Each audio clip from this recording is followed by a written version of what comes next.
Hi అండి. అందరికీ నమస్కారం. Welcome to my channel. ఈ వీడియోలో నేడే క్యాబినెట్ భేటీ అండి. ముఖ్యమంత్రి ప్రకటన, ఉద్యోగ పెన్షనర్లకి సూపర్ గుడ్ న్యూస్, కీలక నిర్ణయాలైతే వెల్లడి. సో, దీనికి సంబంధించిన పూర్తి వివరాలు ఈ వీడియోలో తెలుసుకుందాము. వీడియో అయితే ఎక్కడ గాని స్కిప్ చేయకుండా ఎండ్ వరకు చూసేయండి. అప్పుడే ఇన్ఫర్మేషన్ పూర్తిగా అర్థమవుతుంది.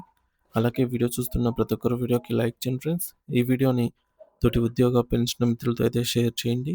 కొత్తగా మన ఛానల్ చూస్తున్నవారు ఇంకా ఎవరైనా సబ్స్క్రైబ్ చేసుకోకుంటే వెంటనే మన ఛానల్‌ని సబ్స్క్రైబ్ చేసుకోండి. సో, దీని ద్వారా నేను చేసే లేటెస్ట్ వీడియోస్ అన్నీ మీ వరకు రీచ్ అవుతాయి. ఇక ఆలస్యం చేయకుండా వివరాల్లోకైతే వెళ్ళిపోదాము. ఫ్రెండ్స్, ఇక విషయానికొచ్చినట్లయితే తెలంగాణ రాష్ట్ర రాజకీయ ముఖ చిత్రంలో నేడు అత్యంత ప్రాధాన్యత కలిగిన రోజుగా నిలిచిపోనుంది.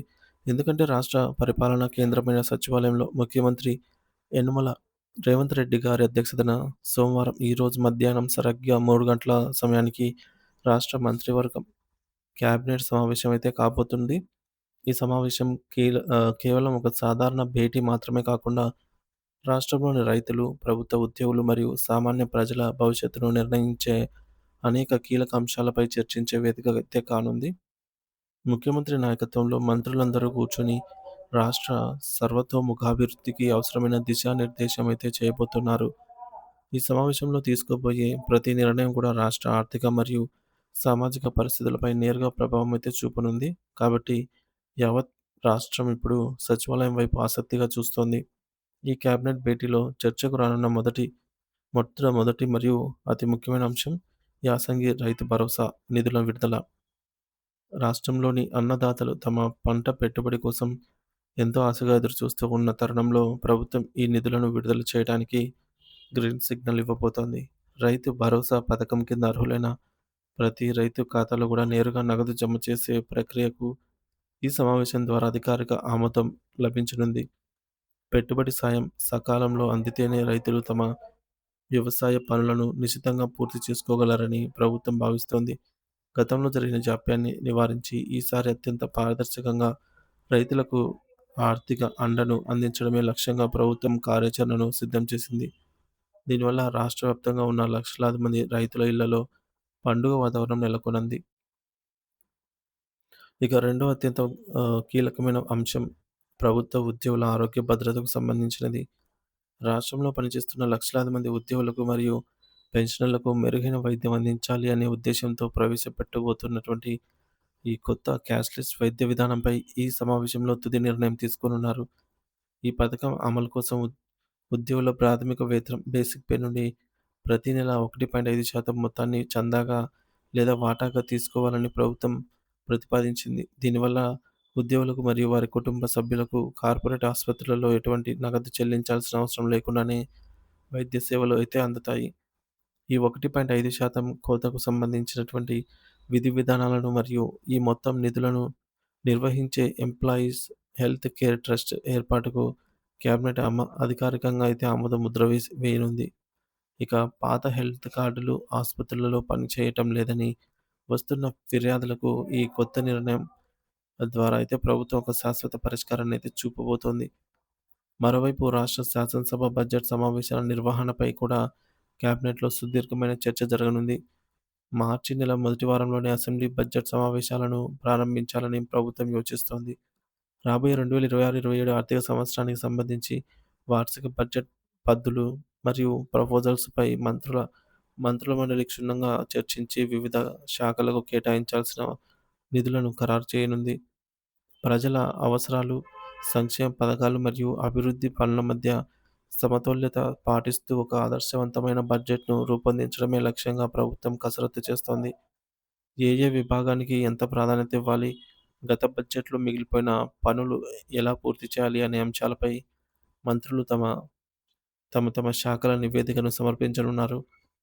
రాష్ట్రంలోని స్థానిక సంస్థల ఎన్నికలైన ఎంపీటీసీ మరియు జడ్పీటీసీ ఎన్నికల నిర్వహణపై కూడా ఈ సమావేశంలో ఒక క్లారిటీ వచ్చే అవకాశం ఉంది.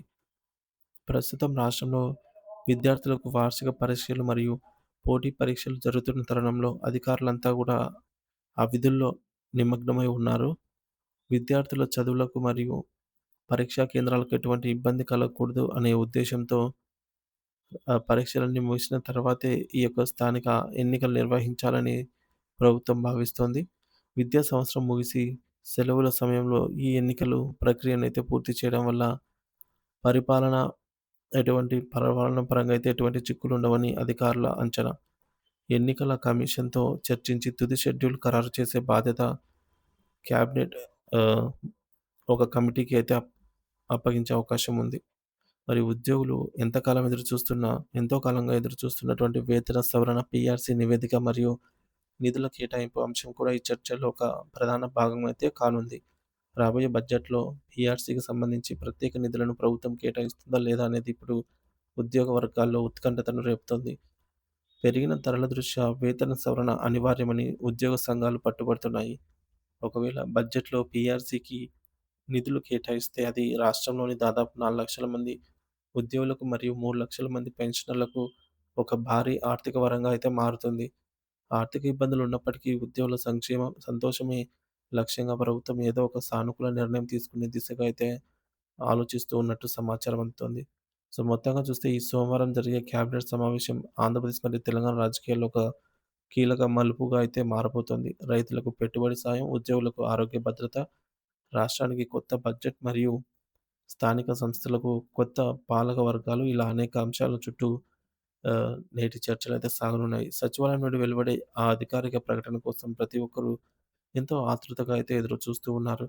ముఖ్యమంత్రి రేవంత్ రెడ్డి గారు ఏ ఏ నిర్ణయాలకు గ్రీన్ సిగ్నల్ ఇస్తారో, ప్రజల కష్టాలను తీర్చేందుకు ఎటువంటి విప్లవాత్మక మార్పులు తీసుకొనొస్తారో అని మరికొద్ది గంటల్లోనే మనకైతే స్పష్టత రానుంది.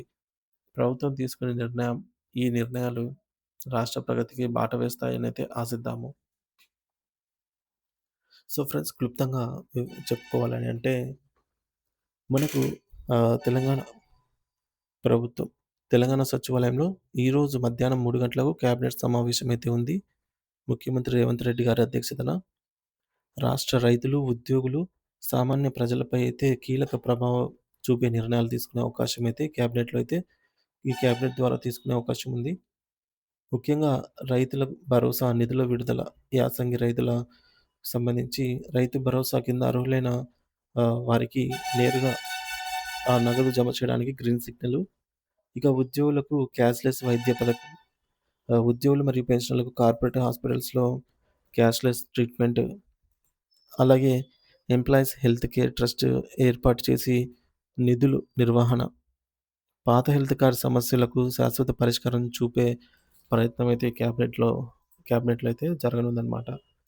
ఇక 2026, 27 బడ్జెట్ సమావేశాలు మార్చి మొదటి వారంలో అసెంబ్లీ బడ్జెట్ సమావేశాలైతే ప్రారంభించే యోచన.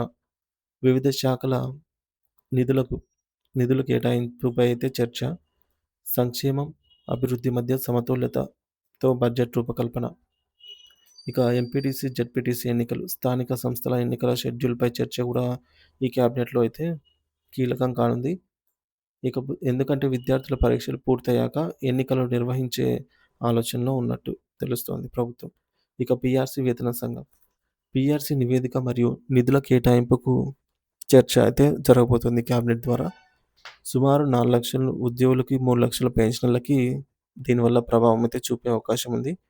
బడ్జెట్‌లో ప్రత్యేక నిధులు కేటాయిస్తే పెద్ద ఆర్థిక ఉపశమనం అయితే లభిస్తుందన్నమాట ఉద్యోగ పెన్షనర్స్‌కి.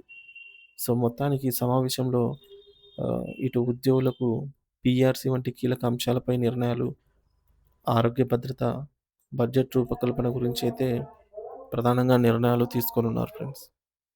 దీనిపై మీ అభిప్రాయాన్ని కామెంట్ ద్వారా తెలియజేయండి. Thank you for watching this video.